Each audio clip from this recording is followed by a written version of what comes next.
샬롬. 이제 공기가 꽤 쌀쌀한 것 같습니다. 조속으로 변하는 날씨 기온차에 감기들 조심하시기를 바랍니다. 오늘은 시편 50편 1절로 23절의 말씀을 가지고 심판의 날이라는 주제로 우리가 말씀을 나누어 봅니다. 본 시편 이 50편은 하나님의 날의 장엄한 환상을 그린 겁니다. 하나님의 날, 심판의 날이죠. 이 심판의 날에 하나님께서 모든 이 피조물들을 심판의 자리로 불러 모으십니다. 이때에 하나님은 심판자가 되시고 동시에 고발자도 되십니다. 세상 모든 사람들이 하나님의 심판의 날에는 그 어떠한 일이 일어나는가 하는 것을 알기 원한다면 여기에 기록된 모습을 보면 대충 짐작을 할 수가 있습니다. 이것을 우리는 흔히 신학적인 용어로 백보자 심판이라고 합니다. 백보자 심판. 우리 예수 그리스도께서 흰 의자에 앉으셔서 평생 세상을 살아왔던 사람들이 모든 면을 하나하나 다 정산하시고 계산하시고 또 심판하시는 그날을 우리는 백보자 심판의 날이라고 합니다. 그렇습니다, 여러분. 모든 면에서 온전하시고 전능하신 하나님은 영광스러운 빛 가운데 이 흰 보좌에 앉아 계셔서 그 주위에는 천사들과 신앙의 선배들이 둘러서 있고 하나님은 심판을 선포하는 겁니다. 이때는 믿는 자나 믿지 않는 자 모두가 심판을 받게 됩니다. 그래서 우리가 요한복음을 보게 되면 뭐라고 했습니까? 이를 기히 여기지 말라. 이가 뭡니까? 바로 심판하는 것을 얘기합니다. 이를 기히 여기지 말라. 무덤 속에 있는 자가 다 그의 음성을 들을 때가 오나니, 무덤 속에 있는 자, 죽은 자나 산 자나 다 그의 음성을 들을 때, 어떤 음성? 심판의 음성입니다. 선한 일을 행한 자는 생명의 부활로, 악한 일을 행한 자는 심판의 부활로 나오리라. 그렇죠. 믿는 자나 믿지 않는 자 모두가 다 백보자 심판 자리 앞에 서서 우리는 심판을 받게 됩니다. 여러분, 지금은 우리가 먹을 힘이 있고 대화할 힘이 있고 쥘 손에 힘이 있고 걸어다닐 다리에 힘이 있으니까 우리에게 그날을 생각 안 합니다. 그러나 우리가 나이가 70이 되고 80이 되고 다리에 힘이 빠지고 이제 하나님 앞에 가서 오늘 내일 갈 날을 생각한다면 심히 두려운 날이 임합니다. 왜요? 천국과 지옥은 분명히 있기 때문입니다. 다시금 이제 본문 1절로 6절까지의 말씀을 묵상한 것을 나누어 봅니다.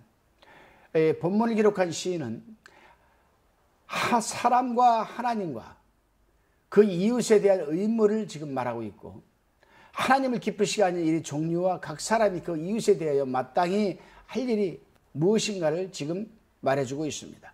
특히 이 시편이 기록된 그 당시 백성들이 제사, 오늘날로 말하면 예배입니다. 제사는 잘 드리지만 그들의 신앙적 수준은 매우 낮아서 제사가 아주 형식주의에 그리고 흐르고 있었던 그런 시대였습니다. 그렇습니다, 여러분.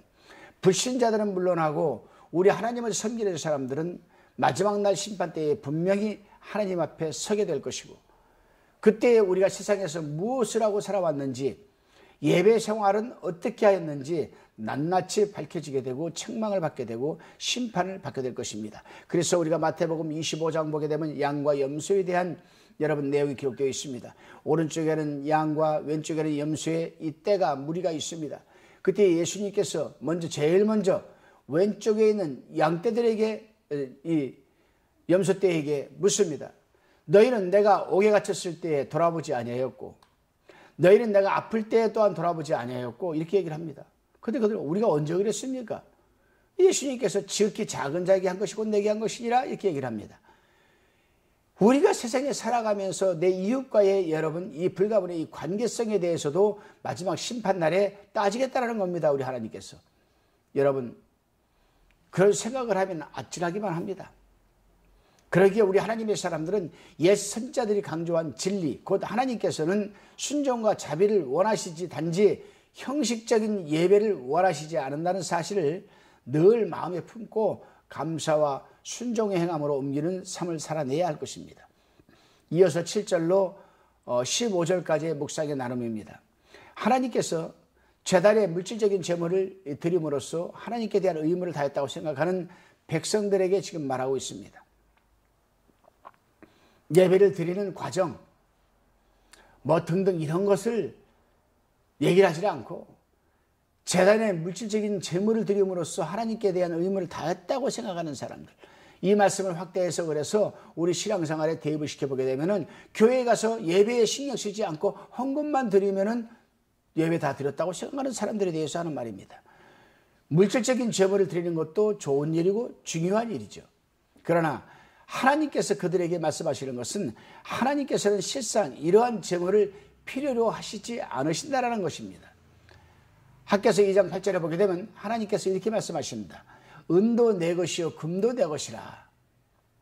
여기 본문 10절에서는 살림의 짐승들과 산속의 짐승들을 얘기하는 겁니다. 천사리 생축이 다 내 것이라고 하나님은 말씀하고 있습니다. 그런데 하나님에게 뭐 부족한 것이 있겠습니까? 그렇습니다, 여러분. 하나님께서는 또 그 하나님께서 우리에게 원하시는 것은 심령의 제물, 곧 감사와 순종의 제물인 겁니다. 우리의 마음의 상태, 우리의 마음의 중을 하나님께서 원하시는 것이지 물질을 원하시는 게 아니라는 겁니다. 사람이 하나님께 이러한 것을 드리지 않는다라면 하나님은 아마 어떤 것도 소유를 하지 못하게 하실 겁니다. 우리가 마음이 먼저 하나님께 지극정성한 마음이 있어야 하나님께서도 우리가 하나님을 잘 섬길 수 있도록 물질, 건강, 지식, 지혜 허락하시지 않겠습니까? 그렇습니다, 여러분. 하나님께서는 다른 것은 다 풍족히 가지고 계시지만은 이 감사와 순종의 정신은 당신의 백성들에게서 받기를 원하시는 겁니다. 그래서 사무엘 선지자는 순종이 제사보다 낫고라고 했으며 호세아 선지자는 우리가 입술로 수송아지를 대신하여 주께 드리니라고 고백을 하는 겁니다. 여러분은 얼마나 그 마음의 심정으로 온갖 정성을 다해서 하나님께 드리고 있습니까? 여러분들은 얼마나 진실된 입술을 가지고 하나님께 드려지고 있습니까? 그렇습니다. 오늘날 예물을 드리는 중요성은 그 액수나 또는 예배의 화려함에 있는 것이 아니라 예배 드리는 자가 감사와 순종하는 마음으로 예배를 드리느냐 안 드리느냐에 거기에 달려 있는 겁니다. 예물은 구원과 상관이 없죠. 하나님께 받은 은혜와 감사에 대한 신앙의 표시에 불과한 것뿐이 지나지 않습니다. 그 이상 그 이하도 아니죠. 하나님이 말씀하십니다. 만일 내 백성들이 진정한 감사와 순종의 정신과 마음으로 예배를 드린다라면 환난의 날에 내가 그들을 구원하시겠다. 언약하셨습니다. 본문 15절에 나와 있죠. 여러분, 그렇습니다. 우리가 하나님께 드리는 물질은 하나님께 받은 은혜와 감사에 대한 하나의 표식이자 또한 나중에 하나님 앞에 가서 잘했다 칭찬드릴 뿐이시지. 우리가 구원받는 것은 오직 여러분 감사한 마음, 또 진정한 순종, 정성을 다하는 마음, 예수 그리스도가 나의 구주라는 정말 간절한 그 마음, 그것만이 여러분 우리가 구원받을 수 있는 길이라는 사실 잊지 마시기 바랍니다. 16절로 22절까지의 묵상의 나눔입니다. 하나님께서 위선자들 곧 율례를 입으로는 쉽게 말하지만은 실상 그 형제와 이웃을 공박하는 자들에 대하여 책망하시겠다고 지금 준엄하게 말씀하고 계십니다. 사도신경이나 주기도문을 아무리 열심히 외운다 하더라도 이런 것들이 우리의 일상생활, 우리의 직업생활 또는 가정이나 학교나 사회생활에 영향을 끼칠 것이 없다면 그것은 다 무용한 것이죠. 그렇습니다. 하나님의 계명이나 율례를 아는 사람은 하나님께서 이 어떠한 것을 원하는 건지 아는 사람들이기 때문에 그들이 이러한 계명이나 율례에 불순종한다면 이것들은 알지 못하는 사람들보다 더 심하고 준엄한 책망과 심판을 하나님께로 받게 되는 겁니다. 이들이 이러한 계명이나 율례를 범하였을 때에 하나님께서 잠잠하시다 하여 하나님께서 자기들의 죄를 무기하신다고 생각한다면 큰 착각이자 오산이자 잘못입니다. 우리가 죄를 짓고 잘못해도 지금 하나님께서 말씀 안 하시니까 하나님이 안 보시는구나. 천만에요. 하나님은 지금도 살아계셔서 불꽃 같은 눈을 가지고 우리의 심중과 생각과 마음을 다 읽고 계시며 우리의 머리털까지 다 세심받은 하나님, 안고 일었음을 아시는 하나님이시잖아요. 다시금 본문 22절로 23절의 말씀입니다. 이 본문의 말씀은 하나님을 잊어버린 형식주의자와 그들의 행동으로 보아서 하나님을 대단치 않게 여기는 위선자들에게 대한 말씀입니다. 이것은 이들에게 회개하라는 엄숙한 경고의 말씀이죠. 그러나 진심으로 감사와 순종의 이 마음을 바치는 자들에게는 하나님의 구원의 약속이 기록되어 있습니다. 그렇습니다. 불신자들은 대개 최후 심판의 사상을 한낱 광신적인 허튼 소리로 우리에게 조소해버리고 말죠. 그러나 사도 바울은 로마서 3장 3절에서 그 믿지 아니함이 하나님의 미쁘심을 패하겠느냐라고 분명히 말하고 있고, 계시록 1장 7절에 보게 되면 하나님께서는 각인의 눈이 그를 보겠고 그를 찌른 자들도 그를 볼 것이요라고 분명히 기록하고 있습니다. 우리는 시편 2편 12절에서 그 아들에게 입맞추라, 그렇지 아니하면 진노하심으로 너희가 길에서 망하리니 그 진노가 급하시리라고 하신 이 말씀을 우리는 오늘 하루도 잊지 말아야 할 것입니다.